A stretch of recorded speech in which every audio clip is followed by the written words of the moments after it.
Hey, I'm not going to tell you what I'm making today. You're going to have to guess. If you guess the Hobbit door, you're wrong. If you guess the base of a toilet, you're wrong. If you guess an alien head, you might be right. And we are going to call our alien Bob. Today's project is made entirely out of cherry. It's 3/4 inch stock, and I'm going to start by running it through the joiner and getting a nice straight edge to work from. And the base of the project I'm making needs to be 9.5 inches wide, and I don't have a piece of cherry that wide at the moment, so I'm going to prep this and join it to make a wider panel. The overall length needs to be 11 inches. I cut it just a little bit long, about 11 1/4, so I can trim some up at the end and get a nice clean edge on that. And now with those prepped, it's time to glue up the panel. One little trick to keep glue off your clamp rails is to put just a little bit of painter's tape right at the seam where the joint is going to be. Our alien Bob keeps wanting to photobomb the shots, but hey, why not? After I get it glued up, I wait about 4 hours, and that's been long enough I can take it out of the clamps. Now at this point it's wider than the 9.5 inch final dimension I need, so I'm going to rip it down to that dimension, and that way it will also fit through the planer. I am going to take a couple light passes in the planer to clean up that joint, but since it's only been about 4 hours, I want to make sure to take very light passes as not to stress that joint. Then back to the table saw, and I cleaned up one edge. I'm still leaving it just a little bit long. It's about 11 1/4 at this point. Now here's the first mistake of many in this project. I grabbed the right push block, I'm ready to start the saw, and I'm playing this in real time so you can watch. I realized the blast gate wasn't in the correct orientation, so I opened it, and then proceeded to, yes, grab the wrong push block. And you watch, I cut very nicely right through the bottom of my gripper push block. I realized most of the way through the cut that something was off, and well, there's nothing you can do, just push through the cut and move on, I guess. And now Bob, our alien's back. He's not very shy. But I trace out the shape for the cut I'm going to make. This line is just a reference line. I'm not going to use this to cut to. I'll build a template in a little bit here. And then through the magic of editing, a little bit is the very next shot.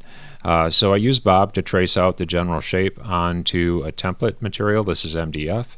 And I'm going to use a jigsaw to get pretty close to the line. This is a scroll blade for a jigsaw, and once I found out how good scroll blades were for jigsaws, I started using it again. Before that, I almost never used one because I hated the jigsaw so much. And then I moved over to the spindle sander just to clean it up and get right up to the line. This is probably common sense, but use MDF or plywood for your templates, preferably MDF. Make sure not to use particle board. You just can't get a clean finish, especially when you're using a template bit on a router.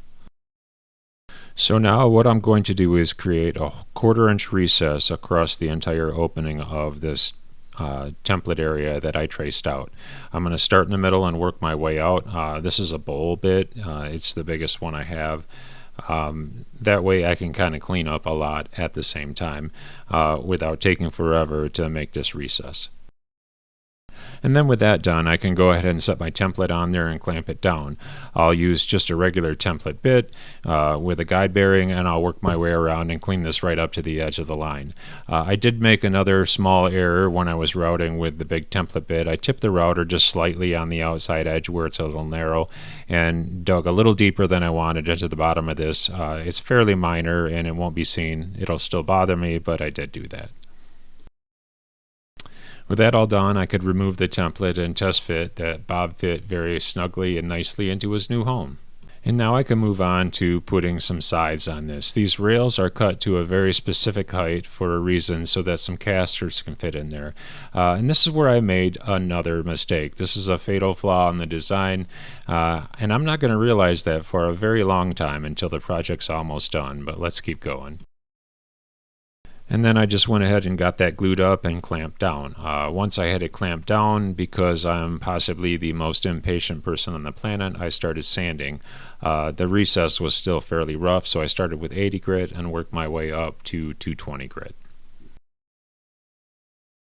And now it's been about 4 hours and it's time to take it back out of clamps again.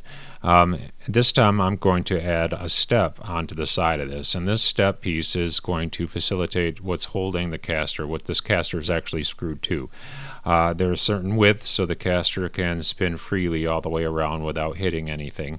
But I still don't realize my fatal flaw here, and we're going to get to that eventually, and you might see it already, but I did not find out until I was actually done putting finish on this project.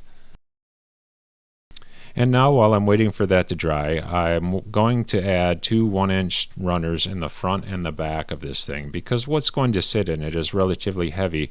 I'm worried about it sagging over time, so I just want to beef this thing up a little bit. And now it's been overnight and it's time to take the clamps off. Once I get those off, it's starting to look like something, I guess. But the intention is that this is going to sit into a corner and be able to roll in and out.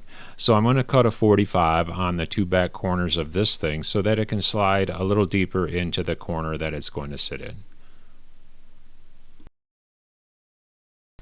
And now I've got my miter gauge set to 45 degrees, and I'm not using the stock stop block with this thing because it has just a tiny bit of deflection and I don't want that, so I'm using a block of wood as a stop block.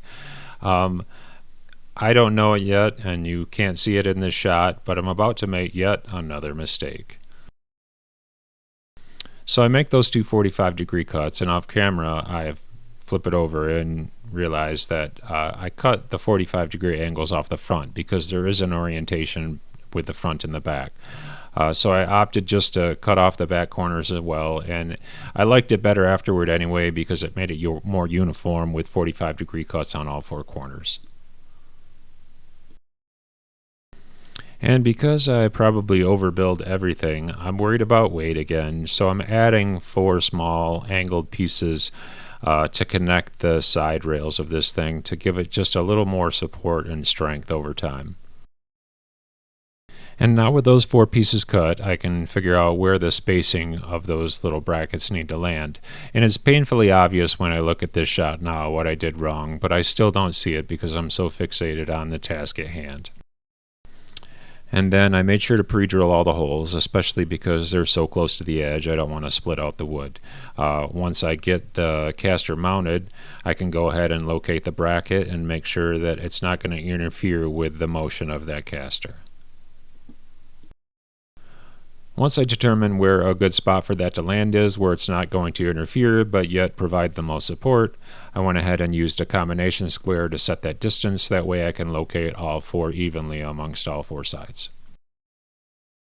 And then in order to get these clamped down, it was a little bit of a clamping challenge, but I had some 45-degree angle blocks from a different project a few years ago, and I went ahead and used those. That way I could get good clamping pressure, and I got all 4 pieces glued down.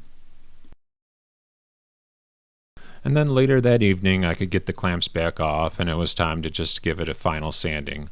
Once I went through all the grits and hand sanded everything down, I could finally put some finish on this.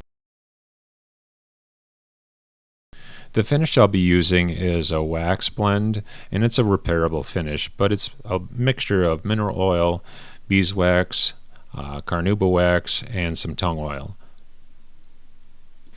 And as you can see, at room temperature, mainly because of the carnauba wax, it's relatively hard, so to apply it, it helps to warm it up some. And I have some warmed up in this cup already. I'm just going to use a rag and liberally apply it all over the entire thing, making sure to let it really soak into the grain. And then after a few minutes, you go back with a Scotch-Brite pad and you just buff out the whole thing. And then because I had to leave for work and work a night shift, I came back the next morning and I was ready to install the casters. I still don't realize the fatal flaw. Maybe because I'm tired, I'm not sure, but I still don't see it. So I get all 4 casters installed and flip it over and wonder, why isn't this sliding as smooth as I expected? And then I realize what I did wrong, finally. So I step off camera for a minute and contemplate whether I should actually be woodworking at all. But I get myself together and understand that accidents happen. Projects never at least seldom ever go as planned, and you just have to roll with it and move on. So where this went awry was that when I took the measurements for the boards that have the casters screwed into them, they're supposed to sit on the edge of the upright piece, and I actually set it on top of the upright piece, giving myself a 3/4 inch offset with the casters because that's how much they need to be lowered. So to fix that, I decided to put small 3/4 inch blocks in. I sanded everything down and I'll just glue those in place, and that will lower the casters down 3/4 of an inch so they can engage with the surface like they're supposed to. Trimming it down, the sides down with those angled brackets on there would have really made a mess of things, and it almost again would have had to rebuild it. So this was the best alternative at that point. So now as I did that and I got these glued on, I was still relatively disappointed in myself. I thought it would look dumb and not really be aesthetically what I thought it was going to be. And to a point it was, but we're going to call it a happy little accident because in the end, adding those blocks like that gave you better access to the locks on the wheels, and it kind of worked out for the best. So now this time when I finally flip it over, the wheels actually engage the table like they're supposed to. And again, I do have better clearance to the wheel locks, and that worked out in the end, even though I don't love the look of the blocks on there. And now you can finally see what this thing is. It's Bob's vehicle. We just have to motorize it next. And now that it's finally done, that makes Bob a happy alien.